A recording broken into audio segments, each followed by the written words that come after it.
waxaanu ahayn rag group ah asxaaba oo meel wada fariista oo ku wada shaaha oo sheekaysta waxaan inta badan ka sheekaysan jirnay wuxuu ahaa wadaniyad danguud mawduucyo noocaas oo kale ah inta badan dawladnimo ayaan ka sheekaysan jirnay dhanka kale waxaa noo muuqan jiray dhibaatooyin dadka Soomaaliyeed haysto oo la isku wada raacsan yahay in dhib jiro laakiin waxa lagu kala duwan yahay halka dhibkaas uu ka yimid iyo halka uu ka jiro laakiin anaga waxay noogu muuqatay wacyiga ummadda Soomaaliyeed guud ahaan inuu aad iyo aad u hooseeyo taasna ay keenayso dhibaatada waxa kale oo dhan iyadu ay u tahay sal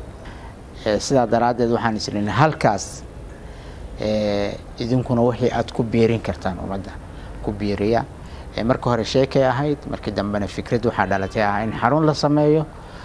wacyigelintana macnaheedu ma aha kaliya in anagu sameynayno laakiin anagu waxaan rabnaa inaan u noqono isku xir dadka Soomaaliyeed oo intiisa badan ay wacyi lahayn iyo dadka aqoonta iyo wacyiga leh inaan isku xirno oo aqoonyahanka aan u fududeyno in ay maaragtay xaruntan ku gudbiyaan wixii ay hayaan hadii wax qorayaan hadii ay cid la hadlayaan xaruntu horta sidoo maxaa weeyaan aan ugu talagalnay waxa weeye in xaruntu ay u noqoto platform ay dadka Soomaalidu isugu yimaadaan kuna soo bandhigaan talentigooda iyo kartida Ilaahay u siiyay haday aqoon tahay haday hal abuur tahay haday fikrad fiican hayaan ay tahay inay soo bandhigaan in isku xidho arinta marka maalgelinta khasab research marka la sameeyo cilmi baarisna waxay u baahan tahay maxaa ku dhahdo waxay u baahanaysaa in fan loo helo iyo dhaqaale lagu socodsiiyo wacyigelintuna lafteedu waxbay u baahan tahay researchku ka sii weynaado markay wacyigelin noqoto arinta wacyigelinta dhammaan qof kasta wax yaqaan la keenaya ummadda la sheer gareynaya dabcan waxa maalgelin doona dadka Soomaaliyeed ee danaynaya in dadkoodu wacyigooda kor u kaco iyo researcherska laftooda ayaa maalgelin doona researchida waxa loo sameyn doonaa taxasahan business ko kale dadka ganacsatada ah hadii doonayaan inay businesskooda horumariyaan ama business cusub ay furtaan dad cusub entrepreneurs ah in research loogu sameeyo cilmi baaris loogu sameeyo kadib arinta iyada ah markii loo soo baaro natiijadii ama findingkii la soo helay loo sheego kadibna hawsha ay ku helgaraan dabcan marka waxay noqonaysaa fear in la charge gareeyo oo hawshii ku socoto waxa kale oo kamid ah meelaha ay ka iman doonto dadka Soomaalida donorska iyo dadka kale donorska doonaya inay arinta Soomaalida wax ka ogaadaan iyadoo xaruntu markasta ay ku dadaalayso inay Soomaalinimada ay maaragtay ku taagnaato wixii dadka Soomaalida dhibaya dhinac iska dhigto wixii dadka Soomaalida dunta ugu jirtana ay maxaan ku raahdaayay ay qabato marka waxaan sameyn doonaa hadii la yiraahdo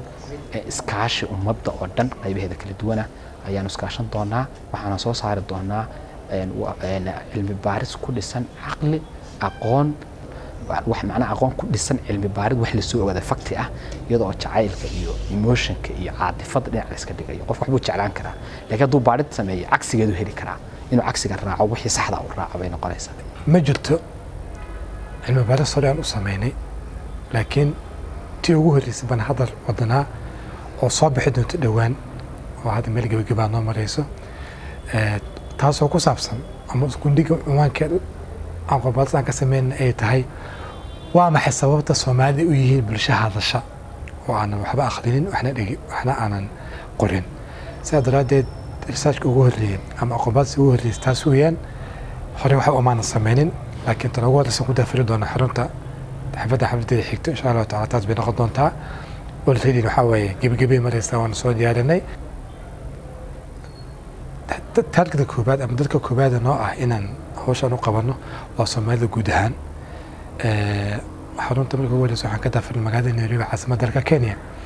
لكن قرشها سوزيها كل وكلم منام بالك لسين دونا سوق اللي منزيهين لكن صومالي ذلك كانوا انتجينا وذلك هو وذلك أنا كسوجيدني طبعا أنكو خصبنا هاي مركو هو إن شاء الله تعالى لا راح نتقدم مغالين كوين سيد مقدشة عاصمة ذلك كسمايو بيدابو حرقيسة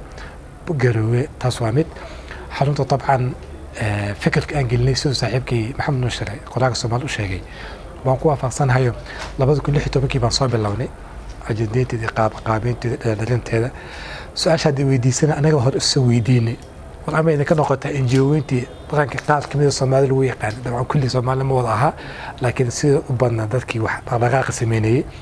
طبعاً كدولان دون دولار إن شاء الله تعالى حرمتين حرم إحنا قلنا نصلق له وعيقلينا أقوم باريس عن شاغلين كذا بيسا طبعاً إلا حدنا تانو كل شيء يا واحد سدح إذا أنا نقف في جون ماشي كبحث الملك اللي قال أصحاب سيانا كل عبارس كل جدا